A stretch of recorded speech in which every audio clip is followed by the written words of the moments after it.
Virtually every form of fear that exists in the world today comes from a fear of the future, comes from a fear of what hasn't passed, but what may pass.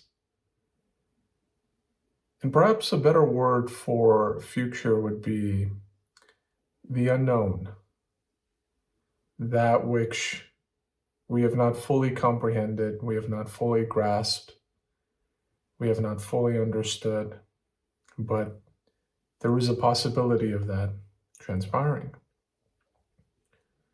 So when you hear about people talking about fearing the future or what may pass, what they're really afraid of is the unknown. But of course, if we take it one step further, it's not the unknown that is to be feared.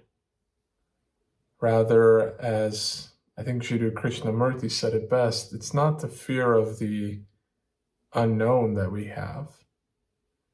It's a fear of the known ending. In other words, it's a fear that this familiar life or this familiar existence, this usual routine that we have, or the familiar surroundings, whether it be our loved ones, whether it be the city that we live in, the type of activities that we do, the career that we have, the fear that all of a sudden that may potentially change. And of course, fear inevitably always, refers to something negative happening, right? You lose what's good, or you don't gain, what you perceive to be better. But in this instance, the fear of the unknown is it has sort of no connotation, because there's also a lot of positive that may come out of it. So to give you an example, if you're moving to a new city, or perhaps even a new country, there's obviously a lot of challenges and risks and a period of adjustment required to get comfortable, even if, that's assuming that you eventually will get comfortable. Some people don't. Some people try a new place for a little bit, decide it's not for them, and then go back to kind of their normal life and, the way things used to be. But before you make that decision, before you take that leap, there's always going to be a million different thoughts. What if this doesn't work? What if I struggle to find a job there or find a home? What if I don't fit in? What if I can't find new friends? So there's all these thoughts that manifest in the form of fear, but really a fear of the unknown, a fear that we're going to have to start all over again, and what we have developed, what we have accumulated, will all of a sudden be lost and may never come back again. And I think that right there, this fear that we lose what we have or what we have known, is perhaps one of the biggest illusions on our spiritual journey. Because if you really think about it, we don't have anything, right? We don't have a home. Even if we have, the mortgage paid off, it's not really ours. We can't take it with us when we leave this earth. We don't really have family. Now, I know this sounds kind of provocative, but if you think about it, your kids will grow up and they will leave. Your family, your siblings may grow up, they may get married, they may move on. Yes, you continue to have relations with them, you continue to build those bonds of family, build those bonds of love and relationship, but at the end of the day, you came into this world alone, and you will leave this world alone. It's not like you can leave, even if it's your partner, even if it's the people that you love most, your pets, whomever. It's not that you can all of a sudden take them with you. And I'll admit, there's a sense of sadness in that statement, right? It's not easy to accept that. It's not easy to come to terms with that fact. Yes, if you ask everyone, of course, we all came into this world alone. Even, twins or triplets, we all have our own journey to get here. And that is true for leaving this world as well. But when you actually sit down and when you think about it, when you talk about it, that's when sort of that pang of sadness or that pang of uneasiness settles in, because we've gotten so comfortable with this life, we've gotten so comfortable with our surroundings, we don't want to risk losing it. But the irony of it is that there's nothing that can be, risked, because it was never ours to begin with.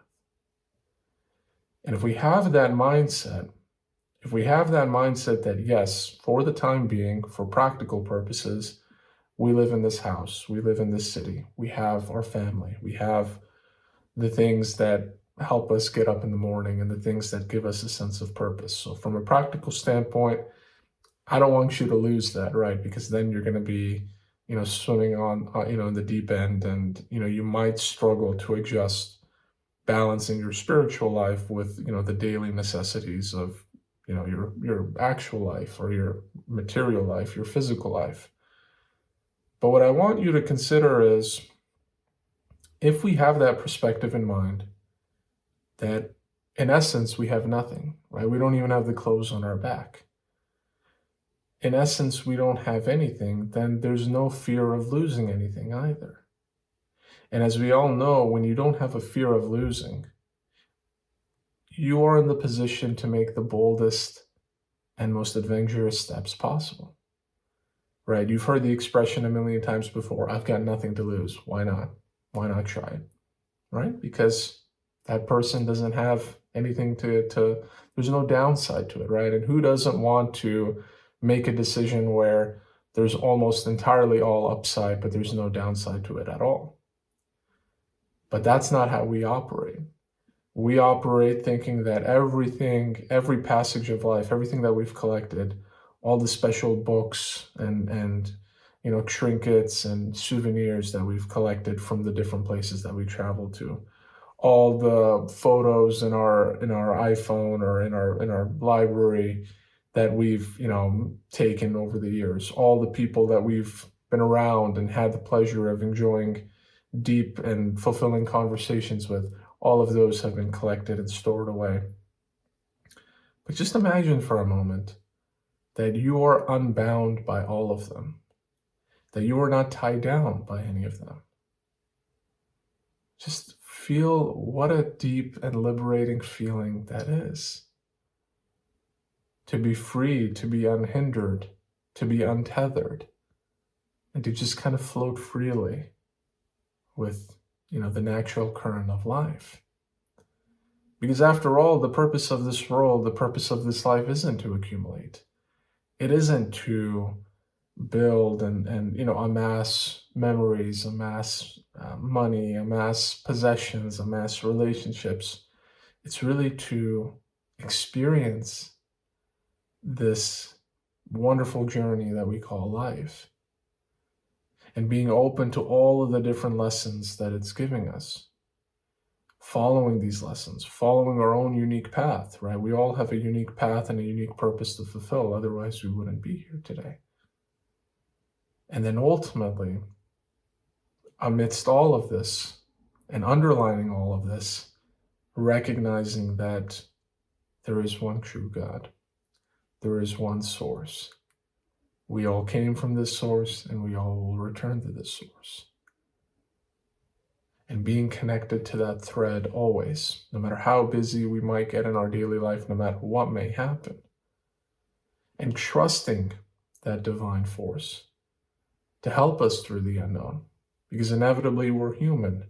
We're going to be afraid. We're going to get comfortable in our day-to-day life. We're going to develop that comfort zone. And we will be resistant. Even the most adventurous of people, they'll draw the line somewhere. So this isn't necessarily a trying to distinguish between who's shy and timid and who's bold and daring. Yes, we all come in different degrees. Some of us have more of a I have nothing to lose mindset, and that's wonderful. But I think all of us have this potential, all of us have this capability, as long as we are open and honest with ourselves and recognize that everything will pass. Everything will be gone. The only thing that will remain is our essence. The only thing that will remain is, the fabric of our being, which can't be captured in words, it can't be captured in feelings, it can't be captured in images. Who you see right now or who you see in the mirror, that's not the full picture, right? There's something deeper, and you can feel it. You can experience that life essence or that life source running through your veins, running through your body. And that's, I think, connecting it to what I was saying at the start of the video, that's where I think we sometimes struggle with venturing forward in life and stepping into the unknown. Now, I spent a lot of time over the last couple of years reading a lot of Sufi poetry. And I'm not saying that, Sufi poetry is the only source of exposing yourself to the unknown, but it is a wonderful source. And especially, we all know the likes of Rumi, the likes of Hafiz, the likes of Attar. There's certain names that definitely stand out. But what I've found, especially through the poetry of Rumi, it goes by no surprise, is that the unknown can be a very beautiful experience. Because in essence, we're the unknown. Right? If you were to divide us into two parts, the known and the unknown, the unknown part of us is infinitely greater than the known part of us. Right? So if you take a list right now and you try to jot down everything that you think you know about yourself, we'll call that the known. We'll call that your name, your identity, where you were born, who your family members are, where you currently live, what you do for a living, etc. All of these are things that the mind can comprehend. But then if you just draw a line in the center and you start listing or trying to list out the things that you don't know about yourself, well, you probably wouldn't even be able to write one single thing. Not because there's not anything, but because there are an infinite amount of things.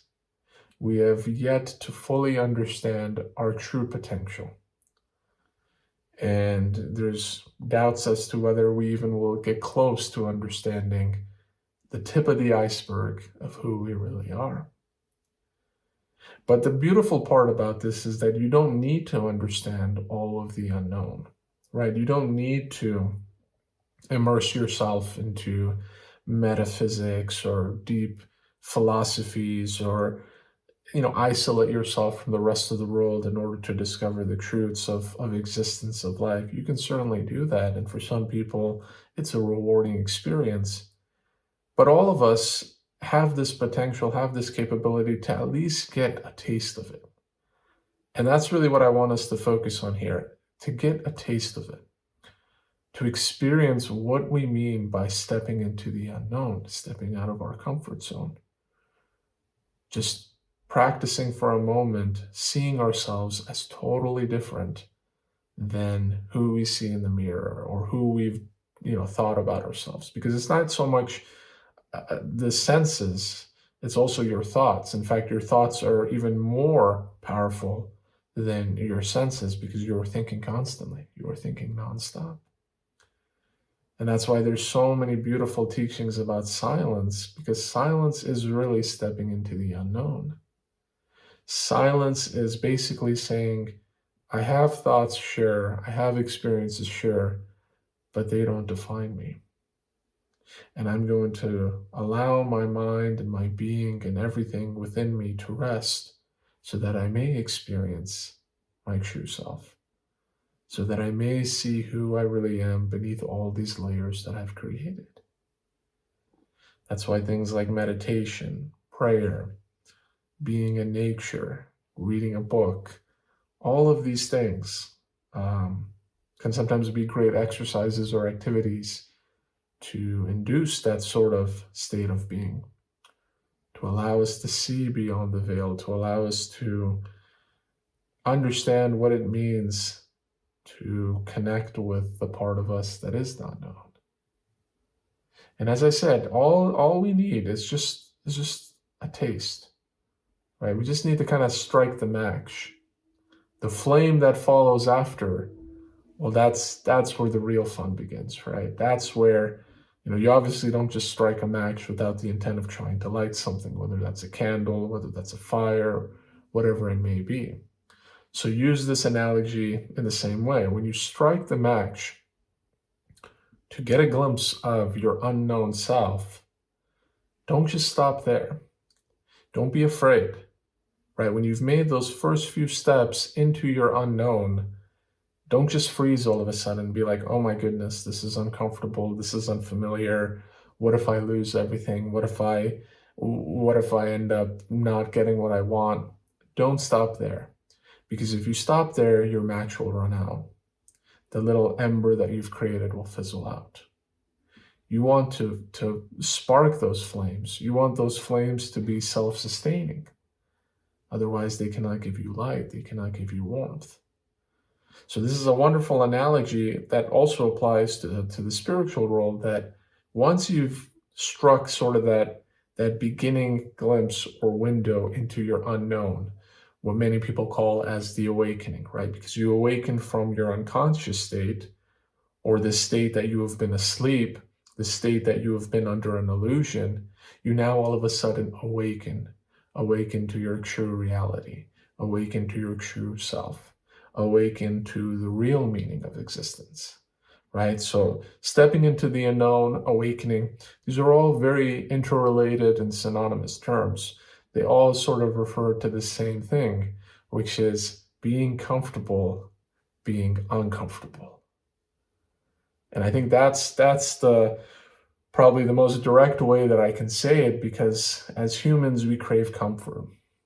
We crave the luxuries of life. And by luxuries, I don't necessarily mean fancy cars or homes or watches or things like that, but just the comforts of life, the things that don't really challenge us or push us or stretch us beyond our limits. When work becomes tough, we get stressed, we start to complain, we get angry at the world. When our relationships get tough, we feel frazzled, we ask the world or God for help and for some relief. Not realizing that these challenges were put into our life for the very same exact reason as helping us to awaken, helping us to get comfortable with that unknown. And that's not to say that you can't live a comfortable life and still be spiritual or still advance on your spiritual journey. I'm not saying that you need to move places every year. I'm not saying that you need to be comfortable always being on the fly. You can certainly set roots. In fact, that's the beauty of life. That's the beauty of this journey, I think, is that there's a balance that can be had as well. You don't necessarily need to not have sort of a stable foundation. There's nothing wrong with slowing down, having a cup of tea, enjoying the comfort and pleasure of that. There's nothing wrong with, going out on the beach, taking a walk with your loved one and enjoying the comforts of that life, right? There's nothing wrong with taking a vacation, putting your feet up and doing absolutely nothing for that entire week. So it's more along the lines of, what do you do over the longer term versus what you do kind of in the shorter term? What are you doing over the longer term to raise your awakening, to raise your consciousness, to raise your vibration, and to see that you are so much more deeper? All right, if you're swimming in the ocean, right, and you just kind of wade along the surface, or you're just kind of like floating along the surface, you haven't really dived deep into the depths of your being. But that is where spiritual insight, wisdom, happiness, inner peace, all of these beautiful things can be found. Because the more deeper you dive, the more you will let go of the things that bring you unhappiness. The more easy you will take life, the more you will go with the flow, the less you will stress, the less you will be worried and tensed up by the difficult situations. In fact, you'll see them as beautiful opportunities to go even deeper. And sometimes I have to remind myself this, because I too also fall into the comfort trap, fall into this, especially after a period where work or life can be sometimes stressful. I might get that window of relief where things kind of like stabilize and normalize. But then I always have to remind myself that even this will end too. And there will be a period where things will get hectic again. And I have to be okay with that. I have to be comfortable with that. And even more so, it's not just tolerating it, it's embracing it as well. It's rolling with the punches and seeing, what, this hectic and chaoticness that's in my life is there for a reason, or probably is put there for a reason. And therefore I need to kind of just slow down, see the bigger picture, and yield to the natural current, yield to the flow. Sometimes my mind might think that it knows the answers, or it knows what it needs to do, or it needs to create a specific schedule. But the reality of it is that God knows best. And as long as we put our full and unwavering trust in God, then we won't ever fear the unknown. We won't ever fear stepping out of our comfort zone. We won't ever fear what may come, right? Whether that's the simplest thing, like what may come tomorrow, or whether that's the biggest and most existential question, which is what will happen after we die? Because that's the biggest unknown. No person that has ever died has come back to say what death was like. So for all of us, it's a completely new experience. There's no reference point. There's no sort of body of knowledge that gives us these things to look forward to. Rather, we have to discover that. We have to gain a window into that. And that's why, recently I came across that powerful quote again: die before you die. And really, as I've explained in other videos, and as some of you may already know, it's that condition of already training your mind, already training your being to be okay with being nothing. Because if you are already in tuned with that, then all of a sudden there won't be that fear of dying. It's not the dying that's bad, it's the fear of the dying that scares us. Because if you think about it, when you die, there's no more fear anymore, there's no more thoughts anymore, there's nothing.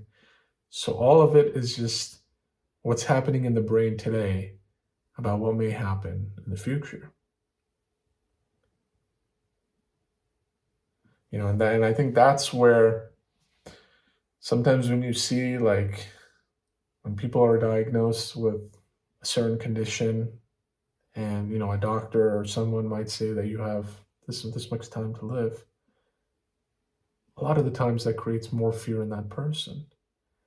Because whereas before they didn't know when they were going to die, now all of a sudden someone who's not God tells them, yeah, you have 6 months to live, or you have 3 months to live.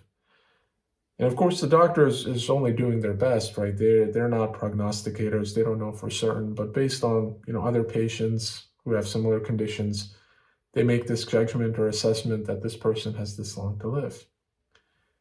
And all of a sudden, the clock starts ticking, right? And people start to treasure their lives a little bit more, or hopefully they start to treasure. Hopefully that is that wake-up call if there wasn't one before that. Now, imagine if all of us knew that. Imagine if all of us knew that in 6 months, in 3 months, in 9 months, or years, we'll have to say goodbye to this world. Would we live our life any differently? Would we start taking things more seriously? Would we connect with God more?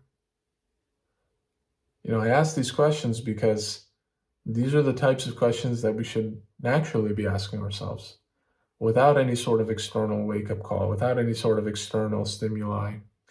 These are the sort of questions that help us get more comfortable with the unknown. And there can come a point, you'd be surprised, but there can come a point where you are so comfortable with the unknown that nothing scares you anymore. Nothing gives you anxiety. Nothing gives you stress. Even death is something that you look forward to or you embrace. something that you know that at the end of this, there is God's open arms waiting to embrace you. So that's I think the hardest thing of this process is letting go of that comfort. I have another analogy for it, which is it's like you're on an island.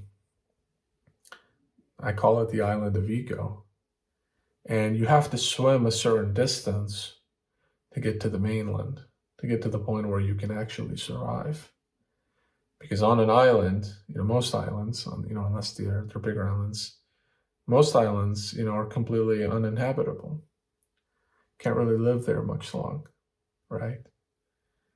So are you the person who's willing to risk it all and swim in the ocean of the unknown to reach the mainland of source, to reach the mainland that you can call home? Or are you like many other people, unfortunately, where you're so comfortable in the island and you think the island is everything, that you don't want to, or you are afraid to swim across that distance, to fully embrace the ocean, to realize that the ocean is not something to be feared, but rather a conduit, a pathway, your true home? These are the questions I want you to kind of take home with you and really sort of reflect on it and ask yourselves, what is it that I really fear most in life? And why do I fear it? Why is the unknown terrifying? And if it's not terrifying, then wonderful. That is a great indicator that you have undergone, the different stages of the spiritual journey to overcome that fear and to see it not as a fear anymore, but rather as a veil that has been dropped. And if you have reached that stage, I would love to hear, your thoughts and your experiences. Perhaps you might have something to share to the community that can help others who are, still struggling with letting go of the comforts, letting go of what they've accumulated, letting go of what they've thought all these years. I know it's difficult. I know it's not easy at all. But at the end of the day, we cannot live on this island forever. At the end of the day, we have to swim. We have to swim, or else all of this life will be for a waste. So I won't leave you with that sort of depressing outlook. I'll instead, change it back to the positive, which is the fear is not something that you're forced to go to. The unknown is not something that you're forced to go to, but rather something that you should want to go to. Something that you can realize that no matter what, something's going to help you swim and cross that channel, cross that path to reach the other side. And that's where faith is such an important thing. Faith, connection with the divine, having that strong sense of bond and feeling, that intuition to know that everything will be all right, because it will. Right? The force that brought you here, the force that has helped you through so many challenges, the force that has protected you throughout every bend of this journey will continue to do so. And so long as you put your faith in that force, your conviction will only grow. Your strength will only grow. Your courage will only grow. So I'll leave you with that. I hope you found this video informative and helpful, and perhaps a little bit inspirational, helping you maybe shatter some of the fears that you have about the unknown, about what is yet to pass. And believe me, there's a lot that is still yet to pass. That's why this beautiful journey of life is what it is. One minute we can be happy and comfortable, and one minute our entire life can be turned upside down.